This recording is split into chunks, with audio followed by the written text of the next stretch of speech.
I've been thinking a lot lately about what happens when we stop pretending.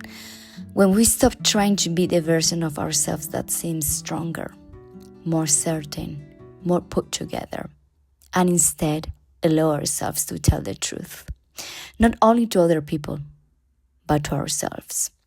Because there's something very quiet, but very brave, about putting the cards on the table. About admitting what's true, not what sounds better, not what feels easier to explain, just the truth. The truth about how you're feeling, the truth about what you are carrying, the truth about what hurts, what confuses you, what you are still trying to understand. I thought strength looked different. I thought strength meant having answers, holding everything together, moving forward without hesitation, not letting people see the parts of me that felt uncertain. But hiding doesn't create strength. It took me years to learn this. It creates distance. Distance from other people, and sometimes distance from ourselves. Because every time we ignore what we are feeling, minimize our struggles, or pretend we are okay when we are not, we slowly lose touch with our own truth. And the strange thing is, most of us aren't hiding from other people. We are hiding from ourselves. We stay busy. We distract ourselves. We keep moving, not because we don't know what's there, but because slowing down means we might have to face it. And facing it can feel uncomfortable. It can feel vulnerable. It can feel exposing. Because once we admit something is true, we can no longer pretend we don't see it. Once we acknowledge that we are hurt or lost, or overwhelmed or afraid, something changes. The illusion disappears, and we are left with what is real.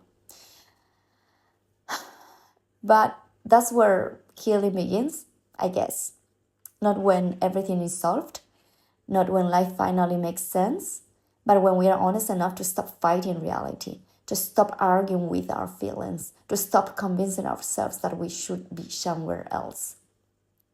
There's a certain freedom that comes from telling the truth, even when it's messy, even when it's unfinished, even when you don't know what to do with it yet. Because honesty isn't about having the answer. It's about being willing to acknowledge the question, to sit with it, to listen to it, to let it exist. And that's why real connection feels so rare. Because connection doesn't happen when people see the polished version of us. It happens when they see something real, something human, something imperfect. The parts we are often tempted to hide, the parts we think make us less worth it. When in reality, they're often the very things that make us relatable. And putting the cards on the table isn't about telling everyone everything. It's not about oversharing. It's simply about not longer hiding from yourself. About creating enough space to be honest. Enough space to listen. Enough space to say, this is where I am. This is how I feel. And this is who I am. This is what is true for me right now.